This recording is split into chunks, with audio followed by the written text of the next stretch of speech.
오늘 우리가 묵상할 말씀은 우리 흔히 탕자의 비유로 알려진 누가복음 15장의 이야기입니다. 기억하실는지는 모르겠습니다만은 사실은 작년 어버이 주일에 이 본문을 가지고 설교를 했어요. 제 생각에는 2부작으로 해야 하는 설교여서 내년에, 그러니까 올해죠. 올해 말씀을 또 전해야 되겠다 생각을 하고 준비한 말씀입니다. 기억나세요? 작년에 이 말씀 가지고 나왔던 거? 지난주도 기억 안 나는데 작년 거 기억나요? 기억나요? 우리 상선자 권사님 기억난대요. 할렐루야. 이 본문에서 우리는요, 집 나갔다가 돌아온 아들, 둘째 아들이죠. 그 아들한테 초점을 맞췄어요. 지난번 말씀도 그렇게 말씀을 나눴고요. 그래서 그가 얼마나 아버지를 무시했는지, 또 그가 얼마나 아버지를 떠나고 싶어 했는지, 또 얼마나 탕진하다가 허랑방탕하고 결국은 쥐업 열매 먹고 정말로 그 깨달은 바를 가지고 주님 앞에, 아버지 앞에 나왔다라고 하는 그 얘기 나누지 않았습니까? 그 과정들을 쭉 보면서 그를 맞이했던 아버지의 사랑이 얼마나 큰가, 어버이 주일에 그 말씀을 나눴어요. 그때 기억나실는지 모르겠습니다만 그 렘브란트의 그림을 하나 가지고 그 말씀을 나눴거든요. 거기서 아버지 그 그림을 보면요, 눈이 이렇게 거의 반쯤 감겼어요. 왜 그러냐면 아들을 기다리느라고 눈물을 흘리면서 눈에 진물이 나도록 그 아들을 기다렸다는 그 그림으로 표현한 거거든요. 그 그림 보면서, 그 그림을 기억하시는 분 계실는지 모르겠습니다만 그 그림을 볼 때마다 감동이죠. 아버지가 허랑방탕한 아들을 기다리시고 또 그를 안아주시고 회복시켜 주셨다고 하는 이야기에 우리는 감동을 했습니다. 그런데요, 이상하지요. 그 이야기, 그 말씀을 들으면서 왠지 내 이야기는 아닌 것 같아요. 왜 그런지 아십니까? 적어도 우리는 탕자처럼 산 적은 없기 때문에. 그렇지 않습니까? 그래서 그 기다리는 아버지에게는 감동했지만 둘째 아들에게는 감정이입이 안 돼요. 동일시할 수가 없습니다. 사실 그동안 우리는 집 나간 탕자 이야기가 너무 강렬해서 그 첫째 아들의 이야기는 거의 보지 못하고 이상하게 그 둘째 아들만 보게 됐는데, 그 첫째 아들이요, 그래도 신경이 쓰여요. 무시할 수가 없어요. 여러분 알아차리셨는지 모르지만 오늘 본문의 말씀을 예수님께서 할 때 듣는 사람들이 누구였는지를 살펴보면 사실은 이 본문의 내용이 둘째 아들이 아니라 첫째 아들에게 초점 맞춰졌다는 걸 알 수가 있어요. 예수님의 비유는 누구에게 하셨죠? 2절과 3절 말씀을 읽어보겠습니다. 바리새인과 서기관들이 수군거려 이르되 이 사람이 죄인을 영접하고 음식을 같이 먹는다 하더라. 그러면서 그 다음에 예수께서 그들에게 이 비유로 이르시되 라고 하면서 탕자의 비유까지 나오거든요. 그러니까 이 비유는 누구에게 한 거예요? 바리새인과 서기관들. 이 둘째 아들 못지않게 어쩌면 더 깊이 잃어버린 자가 바로 큰 아들일 수 있다라고 하는 예수님의 말씀이었는데 그 대상이 바로 바리새인과 서기관이었다라는 거예요. 그러니까 오늘 집을 떠나진 않았지만 첫째 아들, 아버지의 곁에 늘 있었어요. 하지만 여전히 멀리 있었던 그 아들이었다라고 하는 사실입니다. 여러분 혹시 이런 분 없으신가요? 교회도 오래 다녔어요. 나름대로 하나님 말씀에 순종하며 살았습니다. 그런데 자꾸 삶이 막막하게 느껴지며 하나님의 깊은 사랑을 별로 경험하지 못해요. 사랑을 잃어버렸어요. 감동이 없어요. 기쁨이 없어요. 중요한 것은 하나님이 나를 기뻐하신다, 이렇게 예배를 드리러 나왔는데 하나님이 나를 기다리셨다, 하나님이 나를 사랑하신다라고 하는 그런 느낌이 들지 않으신 분 계시지 않습니까? 오늘 말씀은 그런 분들한테 전해주시는 하나님의 말씀입니다.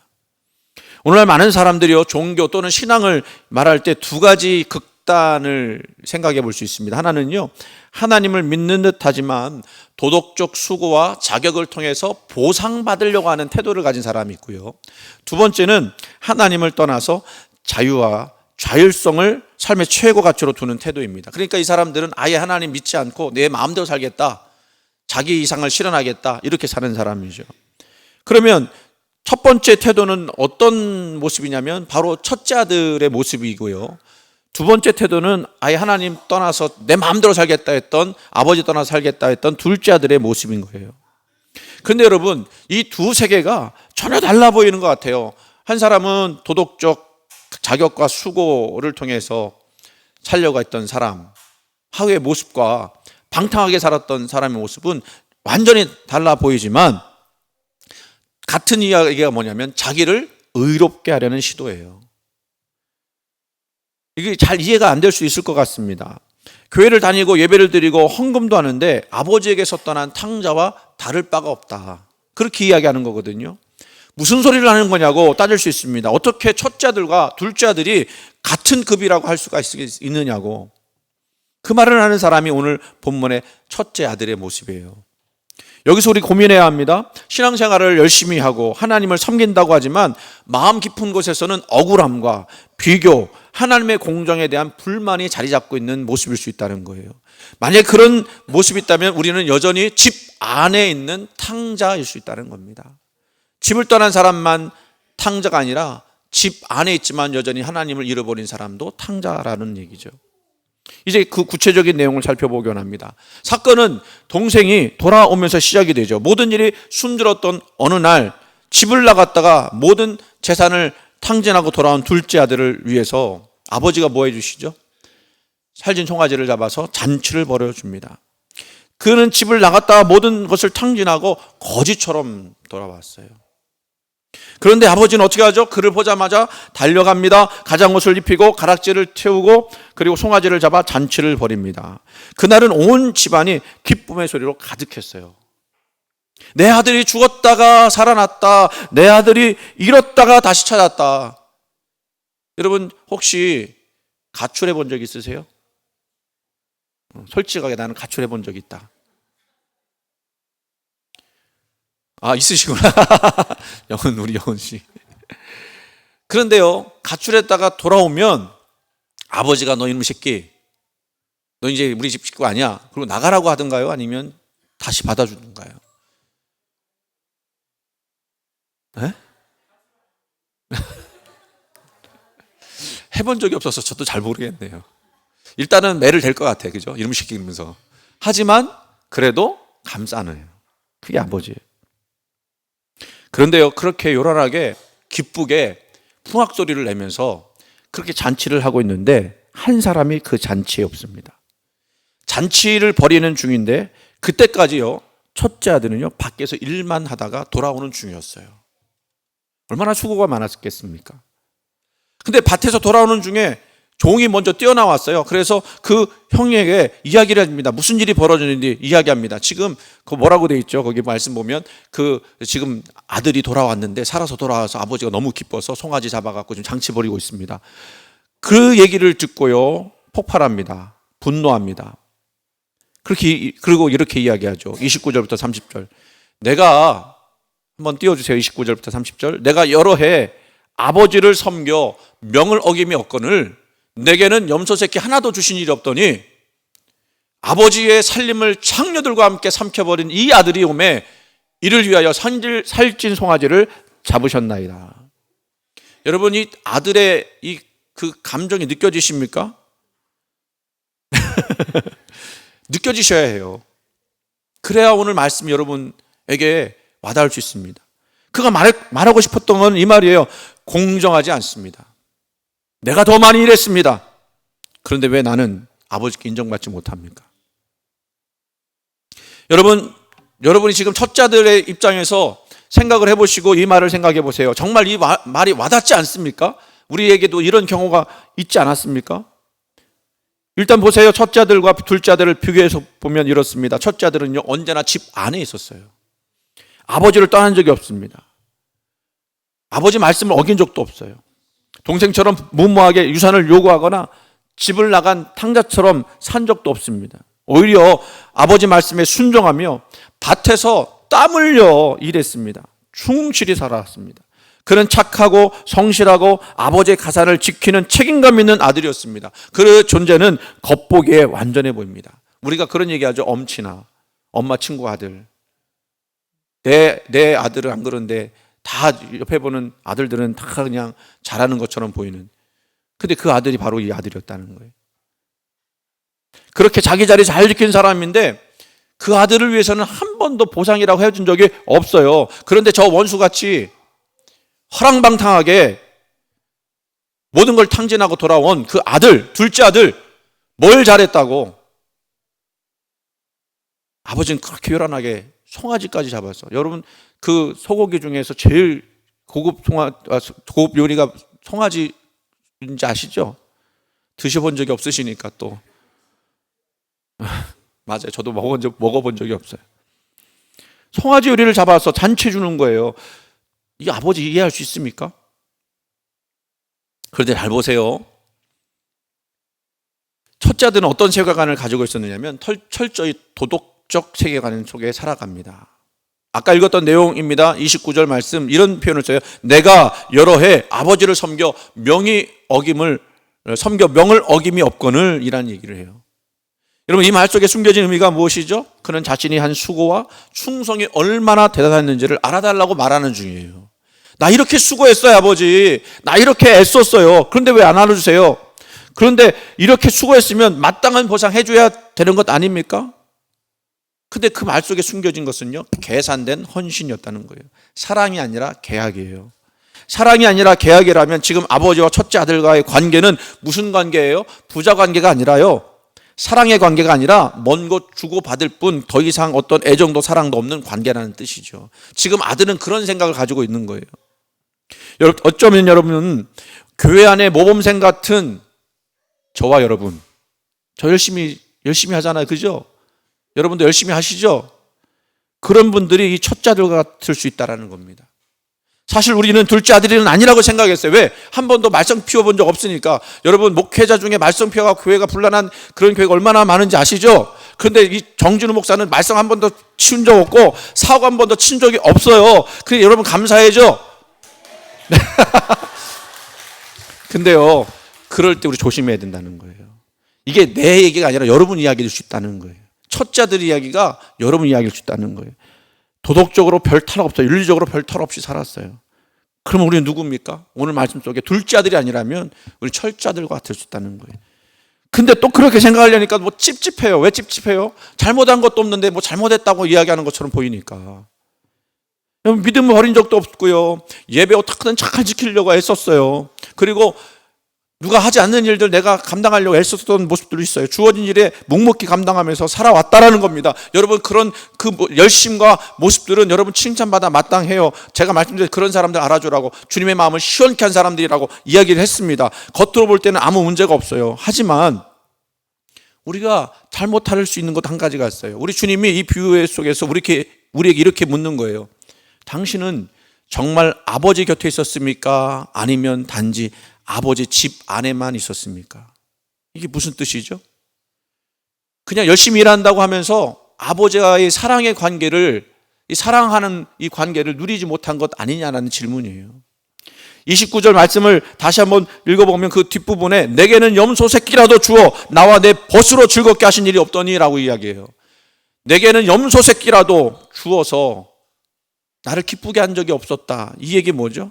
염소 새끼 한 마리의 보상은요, 일하는 종에게 하는 거예요. 그러니까 지금 아들은요, 아버지 밑에 있는 종이라고 자기를 스스로 여겼다는 것입니다. 그런 여러분, 이 아들에게 기쁨이 있었겠습니까? 아버지와의 그 관계 속에서 사랑하고 기뻐하고 즐거워하는 관계가 아니라 어떤 관계, 일해서 내가 보상을 받아야 하는 그 존재로 자기를 전락시켰다는 거예요.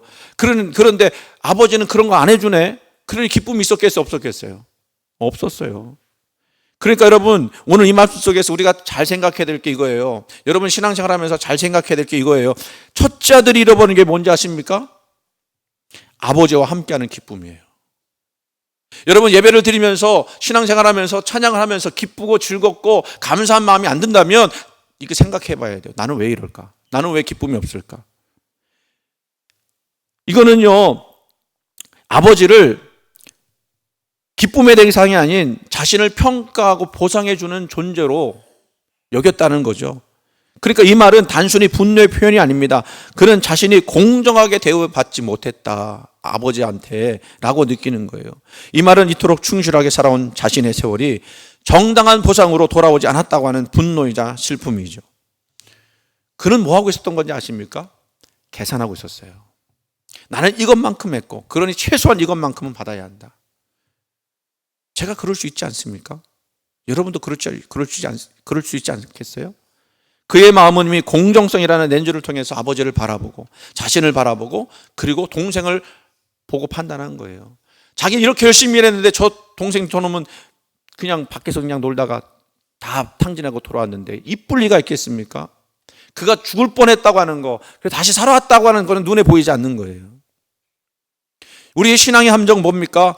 바로 이 공정과 보상 중심의 신앙이에요. 한 만큼 하나님 주십시오. 교환 관계로 전락한 거죠. 주고받는 거. 내가 이만큼 하나님께 충성했으니 하나님 이만큼 나에게 복 주십시오. 내가 기도하면 하나님 복을 주셔야 하고, 내가 봉사하면 하나님 나를 지켜주셔야 하고, 내가 헌신했으니 내 자녀에게는 문제가 없어야 합니다. 꼭 그렇게 해주십시오. 현대인들도 마찬가지죠. 하나님 내가 이 정도 헌신했으면 인생이 풀려하는 것 아닙니까? 나는 도덕적으로 산다고 노력했는데 왜 저 사람보다 덜 행복하죠? 이 마음속에 숨은 것은 공정이라고 하는 것, 보상이라고 하는 자의가 있는 거예요. 내가 이만큼 훌륭한 사람인데. 하지만 그 믿음의 중심에는 누가 계시잖아요? 하나님이 계시잖아요. 내 수고와 내 자격이 중심이에요. 이 모든 것들을 이것으로 다 판단하려고 하는 겁니다. 그러니까 하나님은 그저 그 수고에 반응해 주셔야만 하는 존재로 남아있는 거죠. 이게 뭐예요? 사랑의 관계가 아니라 거래하는 관계라는 거예요. 계약적 관계 속에서 신앙을 살아가는 거예요. 첫째 아들은 눈에 보이기에는 도덕적으로 완벽했습니다. 죄를 지은 것 같지 않았지만 하나님의 마음, 아버지의 마음을 전혀 모르고 있다는 것에서 그는 죄인이었어요. 그는 아버지의 품 안에 있었지만 아버지의 마음 밖에 있었어요. 여러분, 직업 중에 가장 구원받기 힘든 직업이 있대요. 그게 어떤 직업인지 아십니까? 판사랍니다. 판사. 이해가 되시죠? 왜냐하면 판사는 늘 죄수들에게 형량을 선고하기 때문에 그래요. 자기가 제일 의로운 사람 아닙니까? 그러니 자칫하다 보면 자신의 죄를 보지 못하고 남의 죄만 보게 되는 거죠. 저 사람은 사형, 저 사람은 무기징역, 저 사람은 징역 5년. 그래서 자기의 죄를 보지 못하고 판단만 하는 겁니다. 가장 불행한 사람이에요. 그런데요, 오히려 죄인들은요, 그래요. 5년형을 받아서 감옥에 갔다 하면 거기서 예수님 만날 가능성이 많아져요. 왜? 거기서 성경 읽고 기도하다가 자기 잘못들을 깨닫게 되고 후회하고 반성하면서 정말로 하나님 만나는 경우들이 많거든요. 그런데 판사는 그런 경험들이 없으니까 늘 의로움에 자기 의에 가득 찬 사람이죠. 늘 남을 재판하는 사람 되죠. 그러니 그 사람에게 무슨 기쁨이 있겠습니까? 이 큰아들이 판사 같았다는 거예요. 판사와 같은 마음으로 보니까 모든 것이 좋지 않게 보이는 겁니다. 불행한 게 뭐라고 그랬어요, 여러분? 자기 자신도 다른 사람에게도 그렇게 판단될 거라 생각하는 거예요. 남을 판단하는 사람은요, 나도 다른 사람에게 판단받는다는 두려움이 있어요. 그러니까 기쁨이 없는 거예요. 여러분, 이 비유에서 가장 슬픈 점은 무엇인지 아십니까?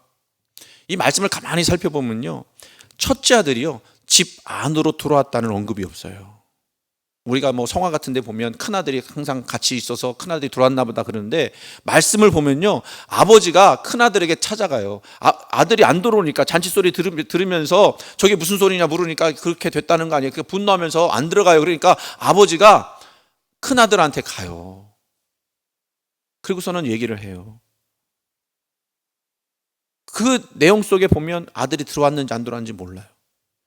다시 말해서 그 아들은요, 아버지가 죽은 아들 다시 살아났다, 내 아들 다시 살아났다라는 기쁨에 동참하지 않았다는 얘기예요.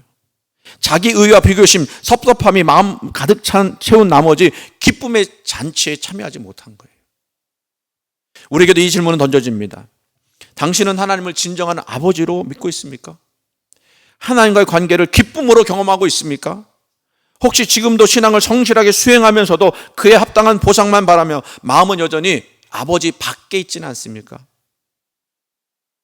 하나님의 은혜는요, 우리가 이 하나님의 마음 안으로 들어오기를 기다리세요.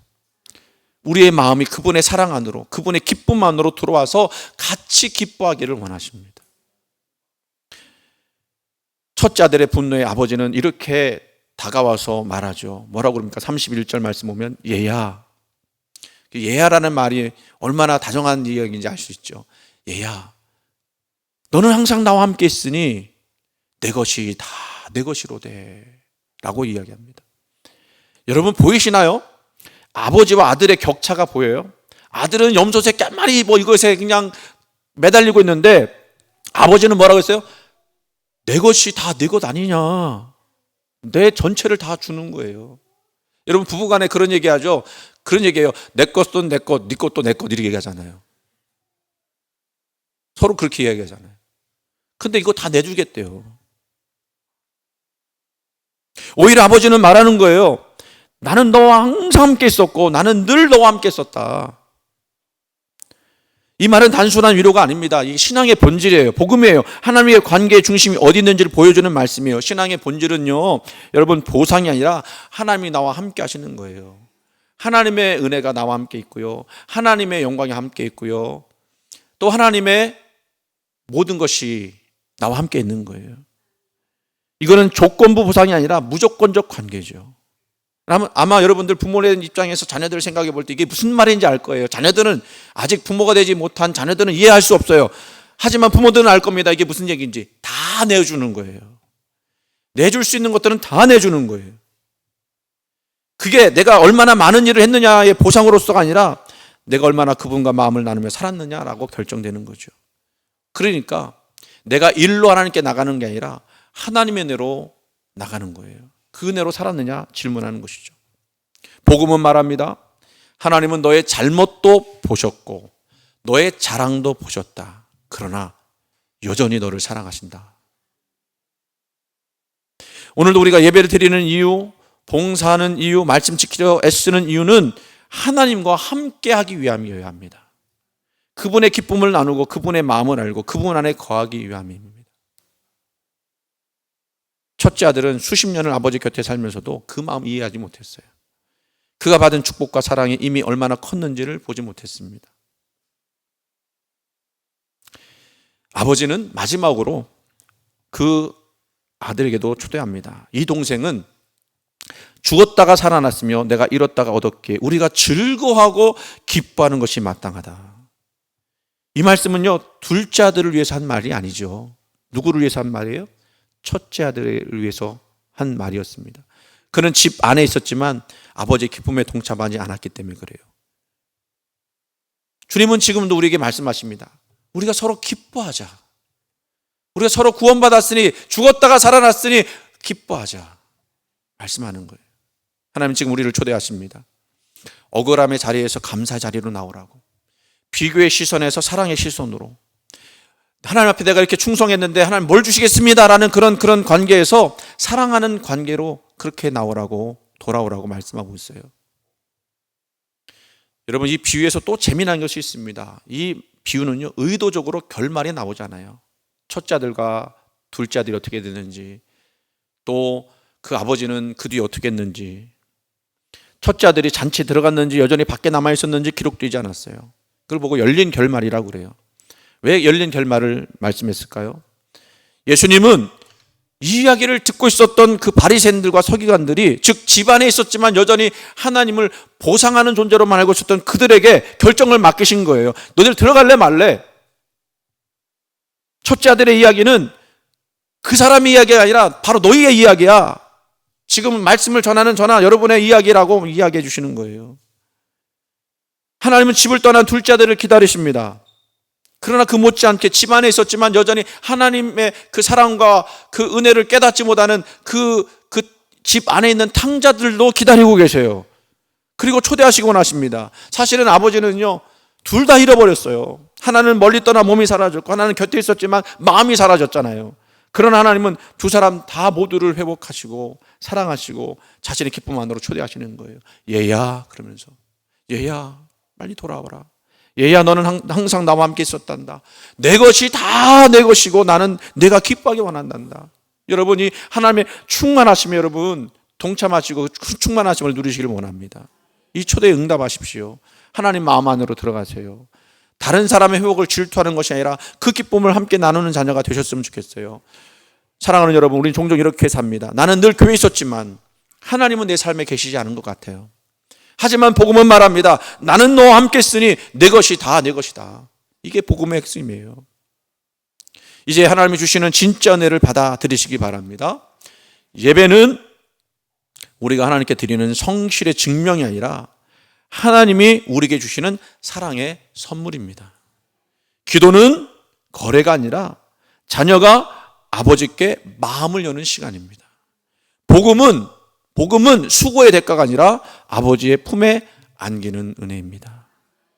오늘 아버지 집 안에 있었지만 아버지 곁에는 없던 첫째 아들의 자리에서 하나님의 마음으로 들어가십시오. 그리고 기쁨으로 잔치에 들어가십시오.